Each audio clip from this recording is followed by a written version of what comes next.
Bonjour et merci de votre présence. Alors, je vais commencer par vous parler des robots. Pourquoi? Parce qu'on ne saisit pas très bien la différence qu'il y a entre un robot et un être humain.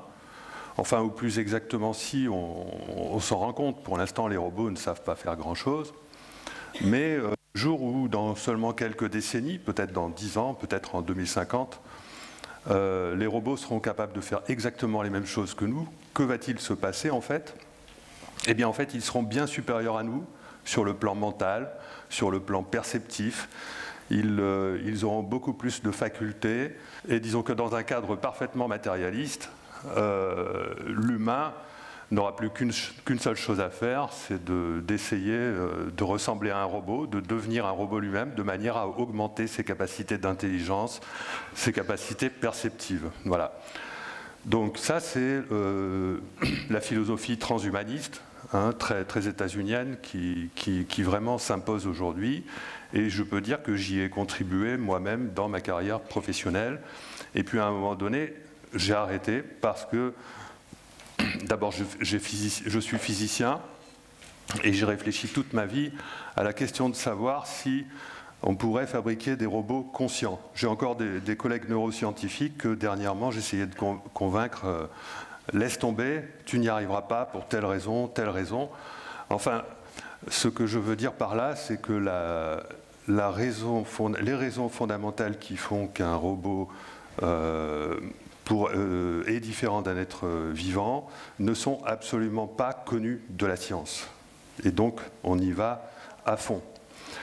Et en réalité, depuis quelques années, tout est en train de changer. Je dis bien depuis quelques années seulement, on a la confirmation de nouveaux concepts en physique moderne qui nous permettent de penser que le vivant n'a rien à voir avec un système mécanique.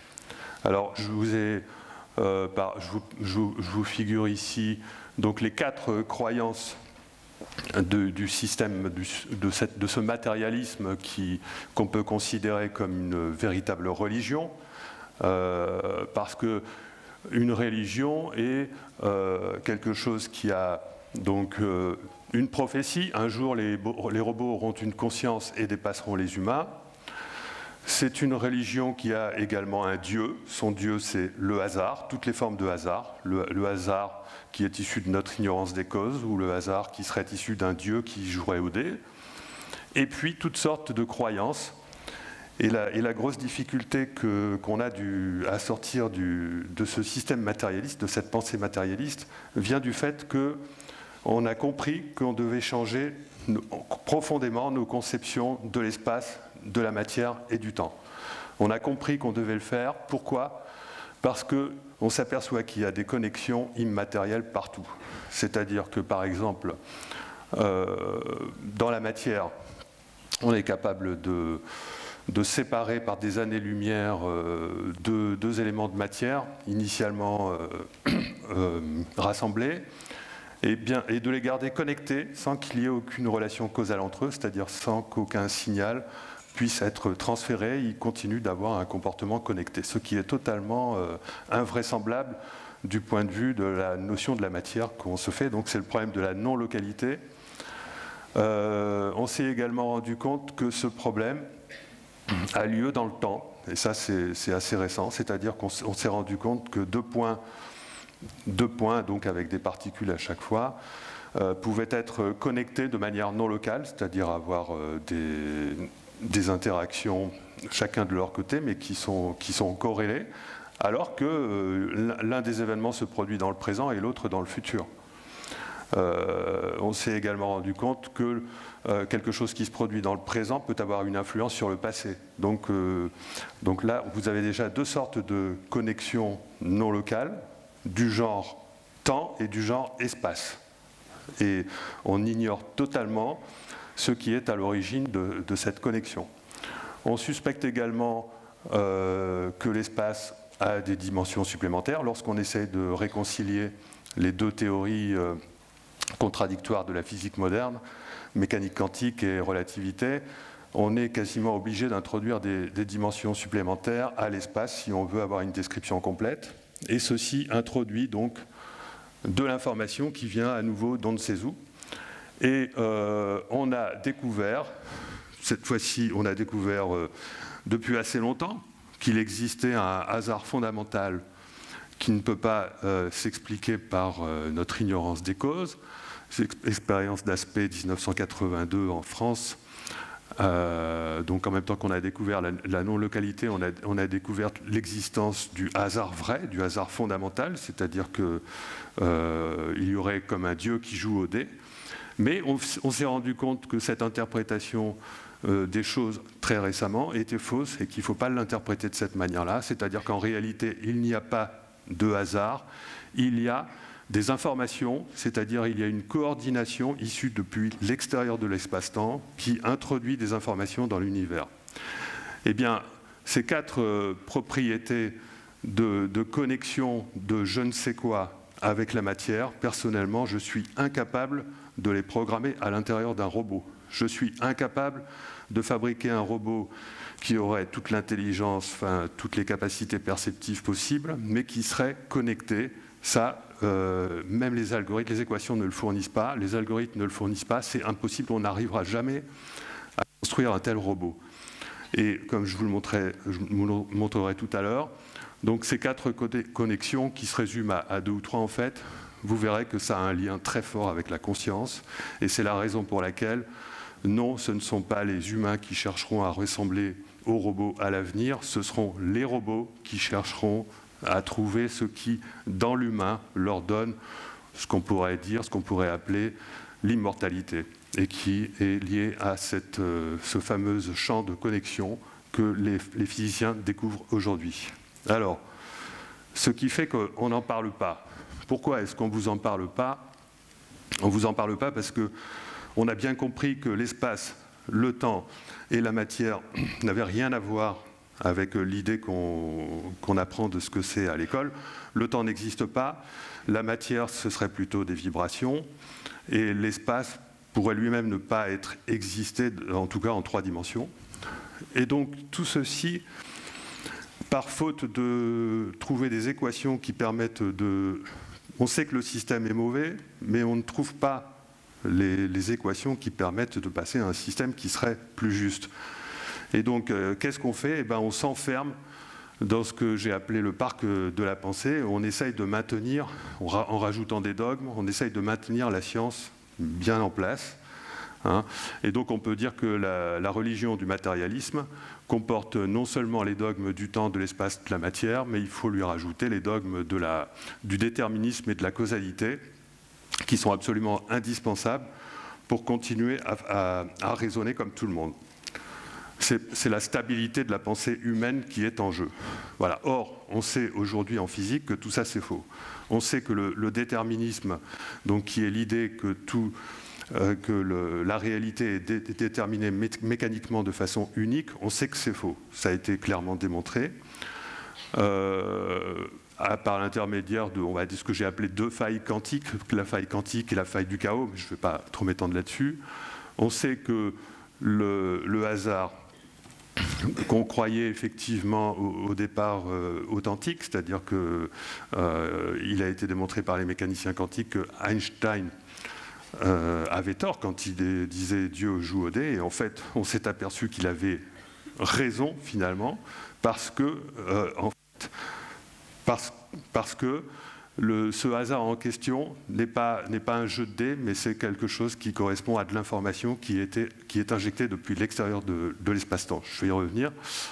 Et donc, vous avez donc ce parc de la pensée qui est entouré par ce que j'ai appelé le mur du matérialisme, la falaise du déterminisme, le ravin de la création ou du hasard, et les barbelés de la causalité.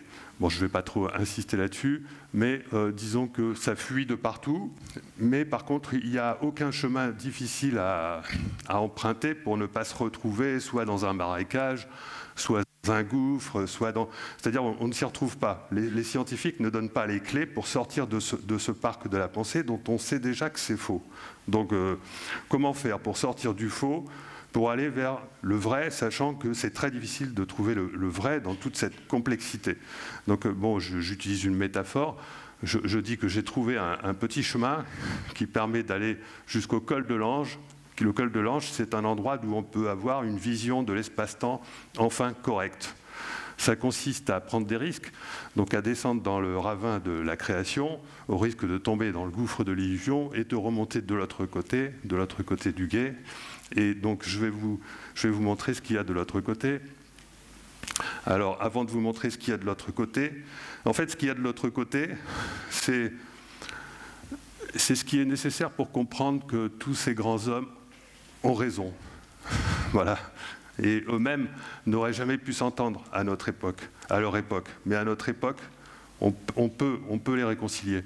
Donc Einstein disait, pour nous, physiciens dans l'âme, la séparation entre passé, présent et futur n'est qu'une illusion, si tenace soit-elle.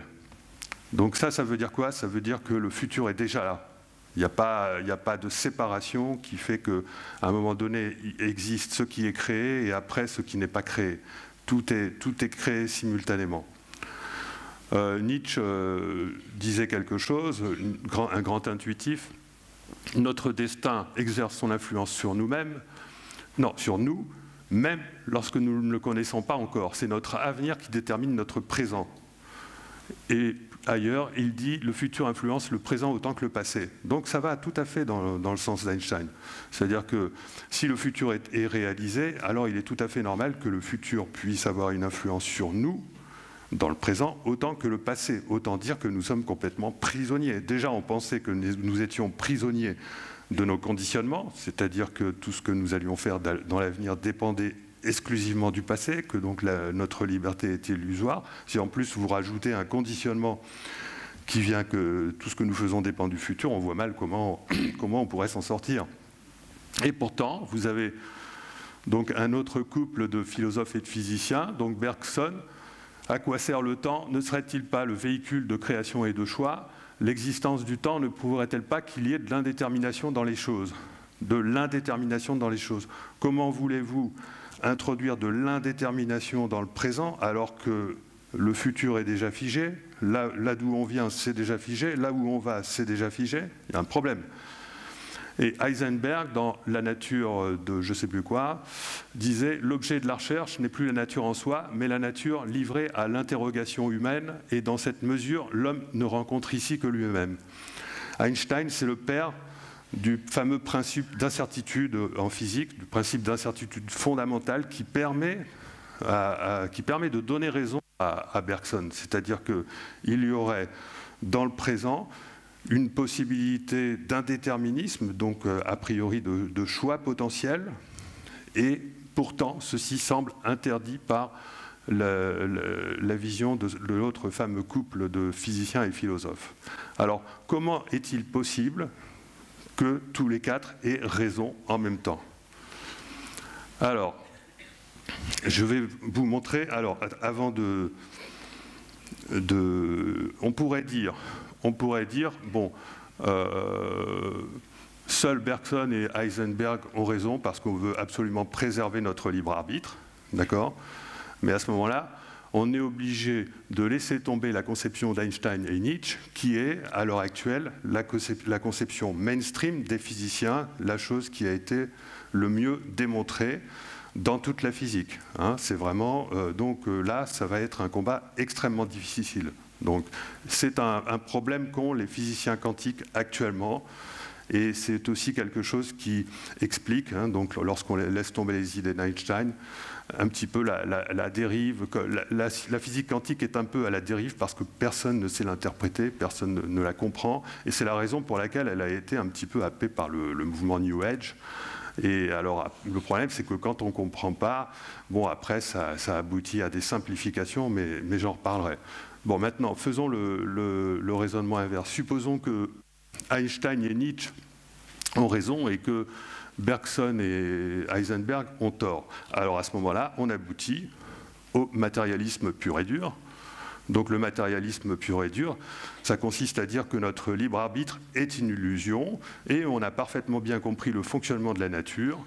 Et le fonctionnement de la nature, on peut le symboliser comme ça. Si on positionne notre espace-temps à l'intérieur d'une grande sphère, mais pour pouvoir représenter sur une feuille de papier, on va remplacer cette sphère par un disque. D'accord? Donc on utilise deux dimensions du disque au lieu des 3 dimensions de l'espace. Ça va permettre de représenter sur une feuille du papier la dimension du temps. Et donc à ce moment-là, un disque sur lequel vous rajoutez le temps, ça fabrique un cylindre. Voilà. Mais bon, l'univers, donc, qui est l'espace-temps que vous construisez ainsi, il a un début qu'on appelle le Big Bang. Et au début, l'univers, il était tout petit. Donc au départ, la croissance de l'univers, ça forme un cône.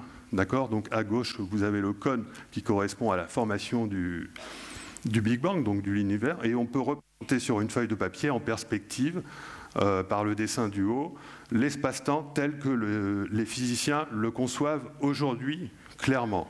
Hein.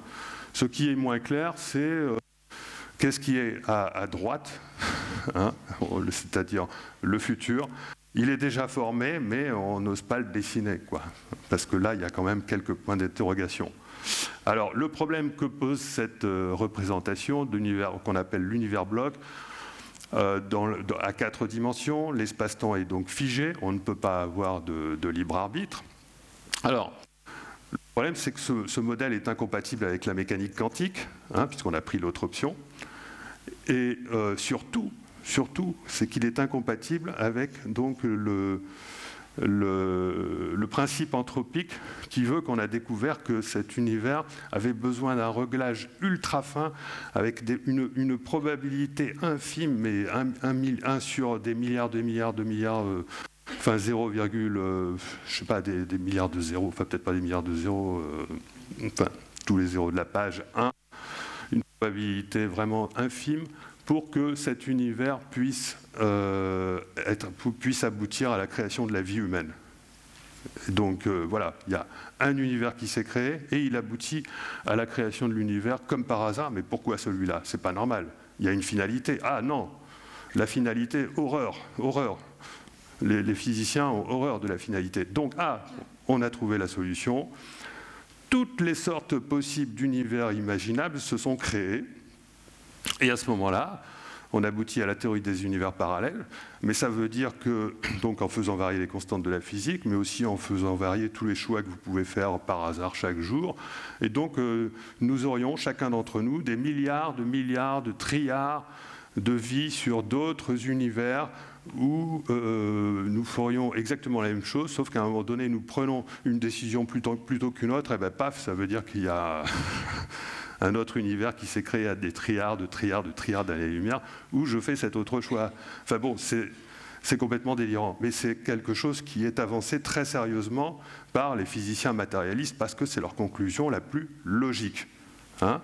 Alors revenons à l'idée peut-être que, bon, non, les univers parallèles, non, c'est trop, on n'y arrive pas. Revenons à l'idée qu'il n'y en a qu'un. Les Français pensent qu'il n'y en a qu'un. Les Français, enfin, je vais vous en parler. Il n'y en a qu'un. Et ça pose quand même un autre problème. Alors non seulement cet univers a été créé comme par hasard pour nous, mais en plus, il y a un souci, c'est qu'il a été créé d'un seul coup. Le temps n'existe pas. C'est-à-dire que ce n'est pas les habitants de l'univers qui ont dû attendre sa création pour dire voilà, il existe cet univers, d'après la mécanique, qui s'est créé d'un seul coup. Le temps ne nous attend pas pour créer la réalité. Le Big Bang s'est créé en même temps que la fin des temps. Et c'est nous qui, après, arrivons dans cet univers et on se balade là-dedans. On a chacun une ligne temporelle à l'intérieur de cet univers, etc. Bon, on peut croire ça, mais moi je dis que c'est une vision créationniste. C'est une vision créationniste qui est encore pire que l'idée que Dieu a créé l'univers en 7 jours, parce que là, c'est même pas 7 jours, c'est instantané. Voilà, donc voilà où aboutit le matérialisme. Donc maintenant, on va passer, heureusement, donc en France, nous avons des chercheurs brillants, illustres, qui ont réfléchi à tous ces problèmes, et chacun l'aborde différemment, essaye de le solutionner un petit peu différemment. J'ai des relations avec certains d'entre eux, je commence à savoir à peu près ce qu'ils pensent. Et donc, voilà ce qu'on peut dire sur donc, nos quatre fantastiques Français du début du XXe. Prenons Thibaut Damour, qui nous dit que le futur est déjà là, et le temps est fondamentalement réversible. En fait, ça veut dire quoi? Ça veut dire que la causalité est indépendante du temps. Hein, la causalité ne vient pas du fait qu'il y a un après ou un avant, c'est autre chose. Je devrais aussi citer Marc Lachaise-Rey, qui a la même position que Thibaut Damour, qui consiste à dire l'univers est déjà réalisé et la causalité est indépendante du temps. Ça, c'est quelque chose de très important. Carlo Rovelli nous dit le temps n'existe pas. Nous devons apprendre à penser le monde non comme quelque chose qui évolue dans le temps, mais d'une autre façon. Alors pour lui, c'est un petit peu difficile de faire ça, parce que c'est un physicien quantique. Et vous avez vu, les physiciens quantiques, ils ont du mal avec la théorie relativiste qui voit l'univers bloc. Et donc, Carlo Rovelli devrait apprendre à faire bouger l'univers bloc s'il veut que l'univers n'évolue pas dans le présent, puisque le présent n'existe pas pour lui. Alors vous avez Étienne Klein, le plus avancé, je pense, au niveau des concepts, qui suggère donc pour résoudre cette affaire l'idée que le futur existe déjà, que c'est bien une authentique réalité, mais pas complètement configuré, pas intégralement défini, qu'il y a encore des espaces pour la volonté, le désir, l'invention. Et donc, ne serait-il pas temps de commencer à coloniser intellectuellement l'année 2050, ce qui veut dire, en langage clair, ne serait-il pas temps d'influencer 2050 maintenant par la pensée, sachant que 2050 existe. D'accord? Il ne l'a pas dit comme ça parce que c'est difficile pour un physicien comme lui de dire des choses comme ça, mais je peux vous garantir que c'est ça qu'il a compris et c'est ça qu'il a voulu dire, mais il faut être prudent.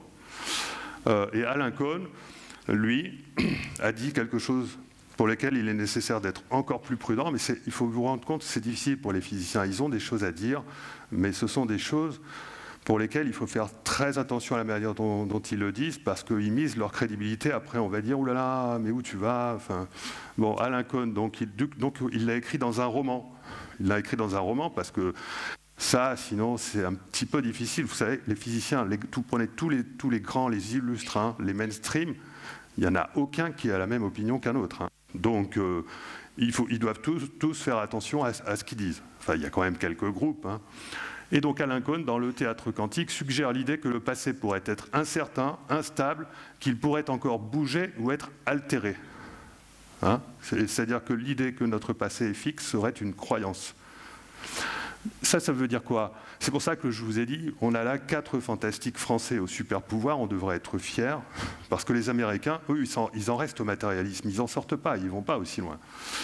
Je parle des États-Unis, les Canadiens sont plus en avance quand même. Leurs 4 super pouvoirs renverser le temps, éliminer le temps, configurer le futur, changer le passé. On va voir ce que ça donne.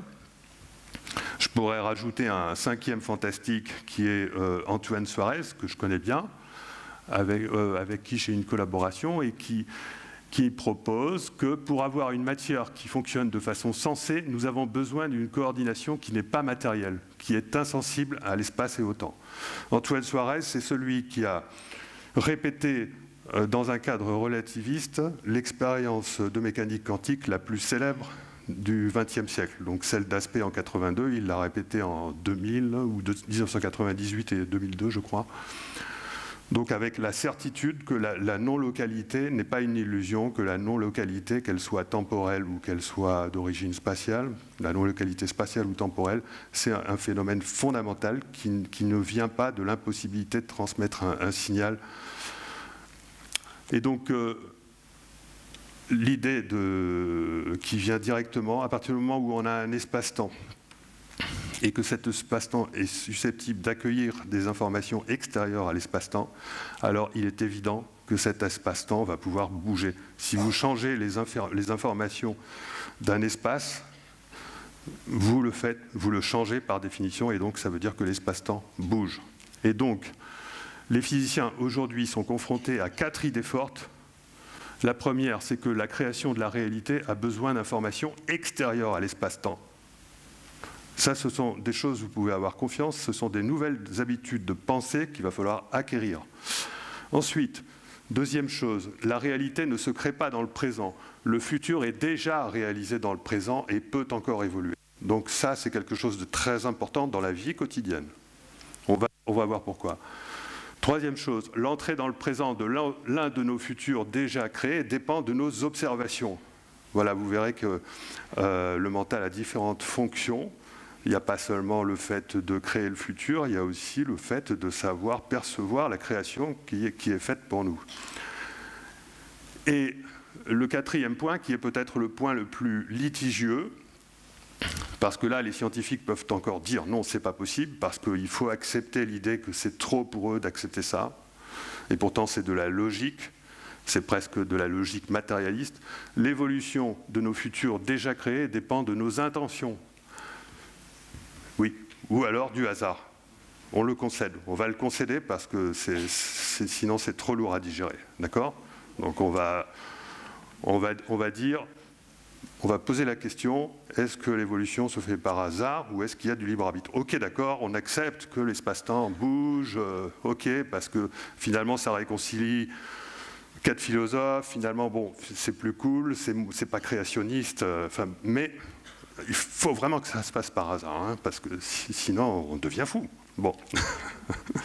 Alors, eh bien, alors voilà, en fait, ce qui se passe avec le hasard, c'est que le hasard, c'est vraiment utilisé par les physiciens comme une poubelle, c'est-à-dire que dès qu'on ne comprend pas quelque chose, on va chercher le hasard. Donc, en mécanique quantique, ça s'appelle la réduction d'état. Bon, je ne vais pas vous faire un cours de mécanique quantique, il y a Morvan Salès qui est en train de faire ça, peut-être dans l'autre salle, en même temps que moi. Donc ça veut dire quoi? C'est que quand vous faites une mesure en mécanique quantique, cette mesure dépend de la manière dont vous l'observez. Et elle dépend des choix de l'observateur. Donc ça, c'est quand même bizarre parce que ça nous fait sortir du cadre objectif habituel de la physique.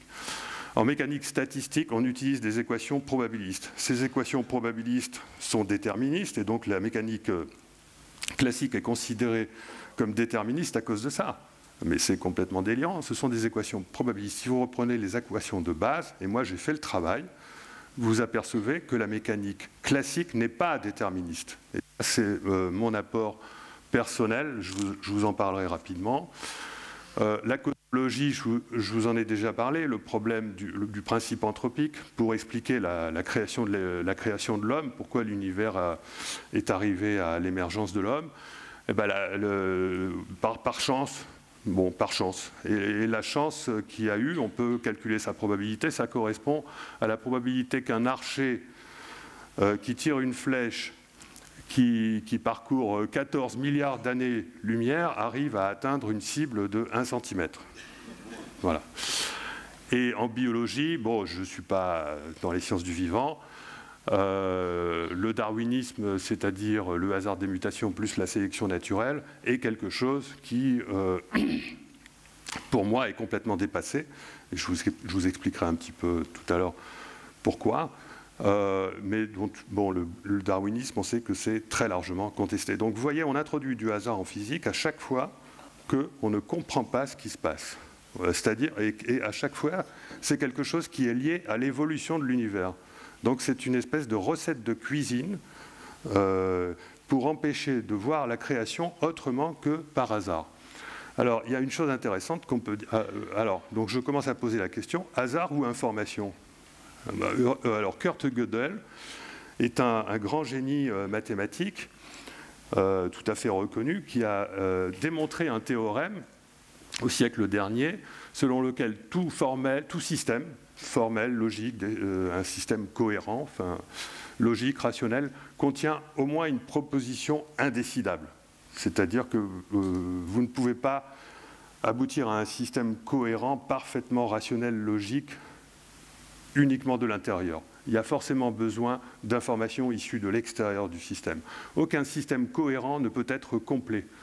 Par exemple, il existe des vérités qui sont impossibles à démontrer. Eh bien, on peut considérer notre espace-temps, si notre espace-temps, on le considère comme cohérent dans la philosophie rationaliste, matérialiste du monde, notre espace-temps est forcément cohérent, eh bien, mathématiquement, ça veut dire qu'il a besoin d'informations extérieures à l'espace-temps. Donc on voit que, cette fois-ci, ces informations qu'on n'arrête pas d'introduire par l'intermédiaire du hasard ont un rôle à jouer. C'est-à-dire qu'on a besoin d'informer l'univers de manière à le contrôler, de manière à diriger son évolution. Parce qu'effectivement, ça va contribuer à faire des choix indécidables depuis l'intérieur qui vont décider, et donc ça veut dire que ce hasard-là, cette information-là, elle a quelque chose à voir avec le libre arbitre. Alors, dans mon travail de mécanicien, j'ai fait beaucoup de mécanique des fluides.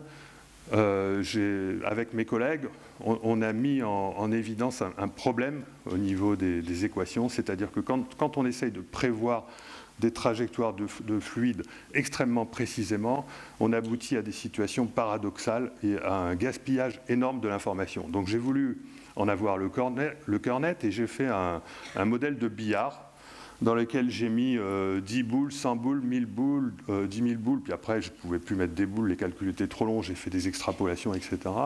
Bon, et j'en ai déduit des choses, bon c'est pas ça, mais on va le passer celui-là, j'en ai déduit que la mécanique était impuissante à calculer toutes les informations qu'on lui demandait à partir des conditions initiales qu'on lui donnait, tout simplement parce que plus on rajoute des boules, si on rajoute un peu trop de boules, à un moment donné, il arrive une situation où, lorsqu'on fixe les conditions initiales par de l'information extrêmement précise, tout ce qu'on arrive à calculer de sûr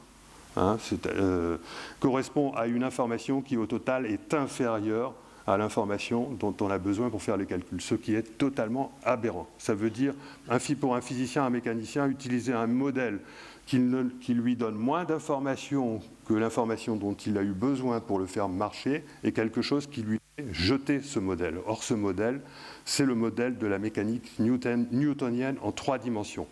Donc j'ai fait une publication là-dessus, qui va d'ailleurs sortir dans quelques jours. J'ai réussi à avoir quelques soutiens pour réussir à la publier, parce que c'est une publication qui n'est pas du tout évidente, parce qu'elle remet notamment en question l'idée que dans l'univers, l'entropie ne peut qu'augmenter. Et donc on ne voit pas comment les systèmes vivants pourraient exister. Alors on dit oui, les systèmes vivants, leur entropie augmente, mais ailleurs l'entropie baisse, donc finalement, bon, mais ça c'est un argument complètement foireux, ça n'a jamais été expliqué, les physiciens n'ont jamais expliqué l'émergence des systèmes vivants. Et moi, ce que je peux vous garantir, c'est que la mécanique classique ne fonctionne pas en 3 dimensions. Pour la faire fonctionner, j'ai besoin de rajouter des dimensions supplémentaires en chaque point de l'espace. Et il se trouve que chez nous, on a un grand mathématicien Alain Kohn, et il ne propose rien d'autre que de rajouter 6 dimensions supplémentaires en 3 points de l'espace. Donc je passe sur le démon de Maxwell, qui est un problème, il y a une question un petit peu compliquée à expliquer, c'est pour ça que je l'avais remplacé par ce que je vous ai raconté. Et donc la question qu'on pose quand même, la question posée qui est de savoir si c'est le hasard ou l'information qui apporte de l'information, la mécanique quantique cette fois-ci nous apporte des réponses, parce que la mécanique quantique a exactement le même problème. Donc vous voyez, la mécanique classique a le même problème que la mécanique quantique. C'est-à-dire qu'en mécanique quantique, qu'est-ce qui se passe? On observe que toutes les particules empruntent tous les chemins à la fois, elles ont des états superposés. Qu'est-ce que ça veut dire? Personne n'est capable de comprendre ça. Mais si vous raisonnez en termes d'information, c'est extrêmement simple. Ça veut dire tout simplement que la mécanique n'a pas l'information concernant la position et la vitesse des particules.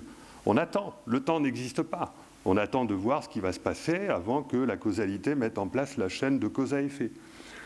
L'observateur informe la réalité.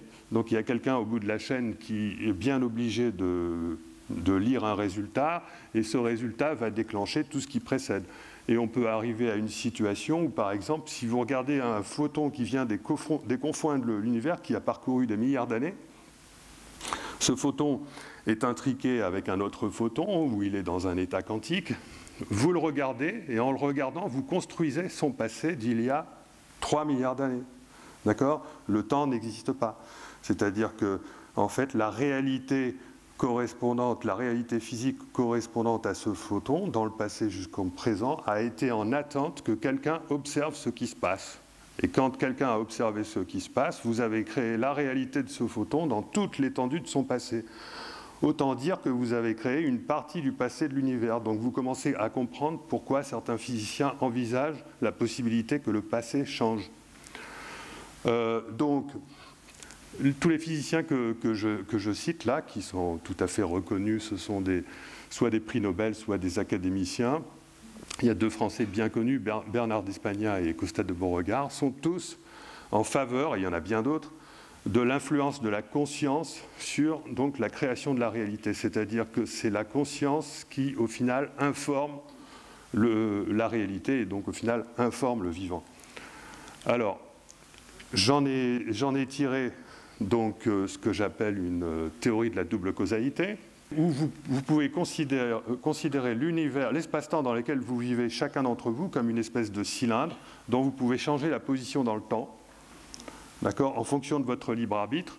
Et vos pensées étant matérielles, d'accord, elles sont bien matérialisées par des électrons dans votre cerveau, enfin des molécules, et le temps n'existant pas, la conséquence de toutes les interactions moléculaires dans votre cerveau n'attend pas pour se déployer dans le futur. D'accord ? Et donc, vous réalisez votre futur instantanément. Et donc, toutes vos intentions, à partir du moment où vous savez que il va s'en suivre, que va se passer cela, parce que c'est vraiment bien écrit, vous êtes déterminé, ça se réalise à ce moment-là. D'accord ? Et non seulement ça se réalise à ce moment-là, mais étant donné que ça se réalise quelque part, mais que les ponts qui permettent de relier le présent à cela ne sont pas encore réalisés, ça peut se développer de façon autonome. Alors, donc c'est vraiment un résumé. J'en ai déduit le mécanisme des synchronicités, c'est-à-dire j'ai déduit que l'on pouvait provoquer soi-même des synchronicités et surtout des coïncidences et surtout des synchronicités en vertu du mécanisme. Alors le mécanisme des coïncidences, les coïncidences sont des coïncidences qui n'ont pas de sens a priori ou dont on n'a pas encore compris le sens. Ce qui n'est pas déterminé par le passé est déterminé par le futur, c'est-à-dire par ce que vous y avez mis avec vos pensées. Et nos intentions causent des effets dans le futur qui deviennent les futures causes d'un effet dans le présent. Lorsque vous avez vraiment une intention ferme de réaliser quelque chose, ça se réalise maintenant. Bon, alors on ne va pas rentrer dans les détails sur les manières. Et ça continue de se développer et ça peut vous envoyer des ponts vers le présent et c'est ça qui crée les hasards extraordinaires de votre existence. Bon, là, je vais passer sur les personnes qui sont liées à ma théorie, avec lesquelles j'entretiens, évidemment, on ne peut pas ne pas citer Jung et Paoli, le père de l'inconscient collectif. On reviendra là-dessus après. L'effet placebo, le mécanisme de l'effet placebo. Ben, écoutez, vous êtes en bonne santé dans votre futur à un moment donné. Et puis, quelque chose fait que vous tombez malade. D'accord ? Et ben, donc vous avez un autre futur qui s'installe où vous êtes réellement malade, quoi, pas guéri. Eh bien, vous pouvez tout simplement essayer de développer le futur qui est déjà présent, où vous étiez guéri, de le ranimer. Donc le simple fait de dire « Ah, mais je suis guéri eh bien, ça va agir comme en fait une mécanique qui se met en route et qui revient à dire que vous tombez malade dans le sens inverse du temps, parce qu'il se passe exactement la même chose lorsque vous êtes guéri dans le futur comme vous auriez toujours dû l'être et que vous devenez dans le présent malade, parce que la mécanique fonctionne dans les deux sens du temps. Ça, les physiciens quantiques n'arrêtent pas de nous le répéter, et le problème de l'irréversibilité est un problème plus ou moins caduc, mais je n'ai pas le temps de vous en parler. Simplement, il est nécessaire dans le processus de guérison, de créer un apport énergétique. Alors ça peut être par vous-même ou ça peut être par l'aide, l'imposition des mains d'autrui, etc. Disons que nous vivons... alors il faut que j'aille très vite. Alors, donc bien différencier l'énergie psychique et l'énergie physique. On parle beaucoup d'énergie dans tous ces milieux alternatifs, etc., alors que les physiciens, ça les fait fuir. Il ne faut surtout pas parler d'énergie, ce n'est pas des énergies. Ce sont des informations qui, en arrivant, qui environnent le corps et en arrivant dans le corps, vont catalyser des transformations d'énergie qui vont les permettre d'aller dans le bon sens. Et c'est ça qui va créer le rétablissement de l'organisme. Parce qu'il y a une finalité. Et cette finalité, elle est multiple, mais c'est au final... La conscience, l'esprit, si la ligne de vie du mental est bien alignée à la ligne de vie de l'esprit, qui va permettre l'entrée des informations de manière à aboutir à la guérison. Oui, alors comment vous représentez le futur? Alors le futur, c'est pas effectivement quelque chose de linéaire, hein, une espèce de... On peut le représenter comme un arbre de vie avec de multiples possibilités, mais le problème c'est que ça bouge tout le temps. Et il y a un autre problème, c'est que ce qui est créé à un moment donné, c'est pas forcément relié. C'est un peu comme si les branches de votre arbre, elles pouvaient un peu flotter dans l'espace en attendant de se raccrocher à des branches qui vont les relier au présent.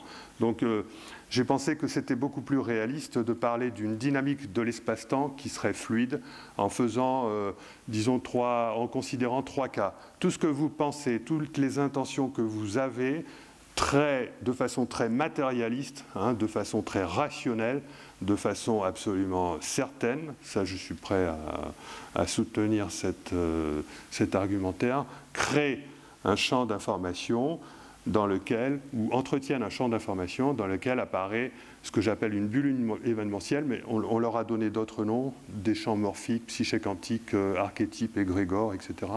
Et ça se déplace dans un espace-temps futur en formation. Ce qui est trop loin se déplace, voilà, et puis un jour, paf, comme par hasard, un jour ça finit par revenir dans le présent.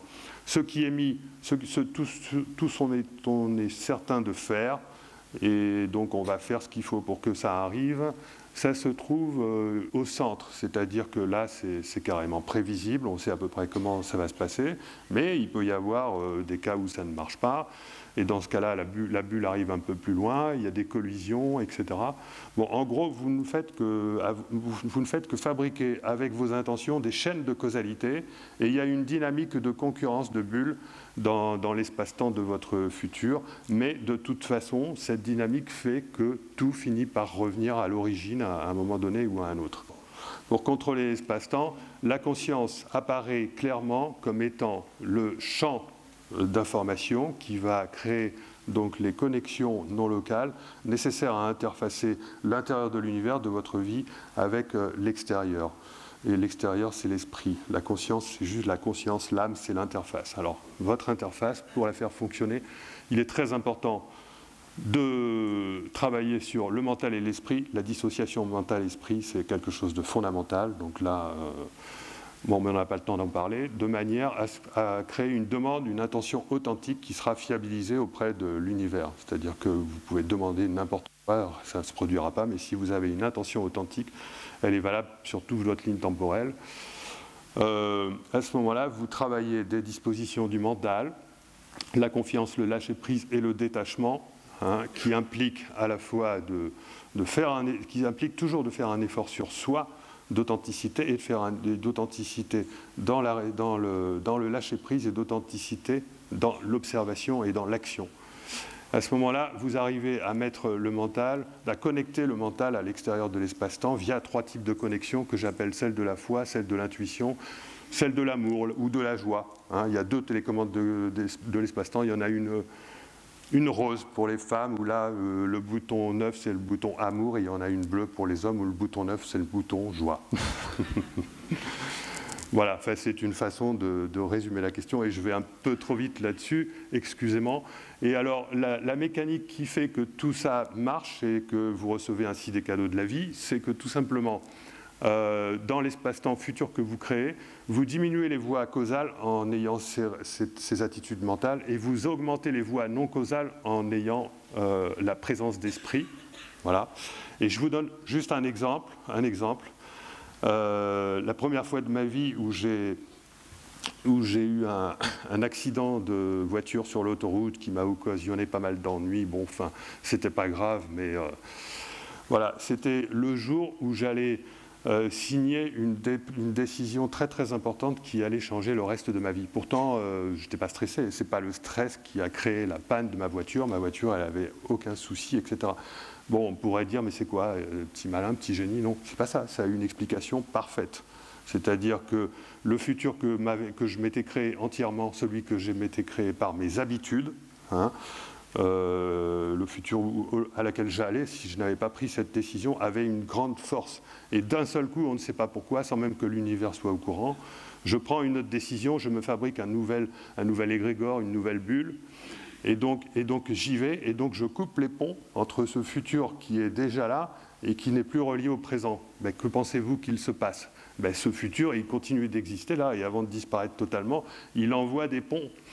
Ben, c'est-à-dire que vous lui avez supprimé sa connexion causale, il faut bien, pour rééquilibrer l'équilibre énergétique et probabiliste, que des hasards interviennent pour envoyer des ponts à cet ancien futur. Donc quand vous avez des pensées positives, ok, il va vous arriver des choses positives certainement, mais il peut vous arriver aussi des bricoles. Et ça, le New Age ne vous l'enseigne pas. La loi d'attraction issue du New Age, c'est une loi qui est effectivement très intéressante, mais qui ne tient pas compte de la dynamique réelle de l'espace-temps. Et à partir du moment où les physiciens vont s'emparer de cette affaire, vous vous apercevrez que c'est beaucoup plus compliqué que ce qu'on peut imaginer. Là, j'ai terminé. Je termine sur 2 recommandations. Donc, développer la dissociation esprit-ego pour mieux contrôler son mental et développer les valeurs spirituelles en conséquence d'une bonne compréhension du fonctionnement physique de la réalité, c'est-à-dire cette fameuse télécommande de l'espace-temps. Et tout cela est quelque chose qui est parfaitement rationnel. Voilà, je tiens à vous dire que tout cela, c'est quelque chose qui est parfaitement rationnel et que donc ce champ qui est aujourd'hui fait partie de la psychologie fera bientôt partie d'un champ qui sera attaqué par la physique. Voilà, je vous remercie.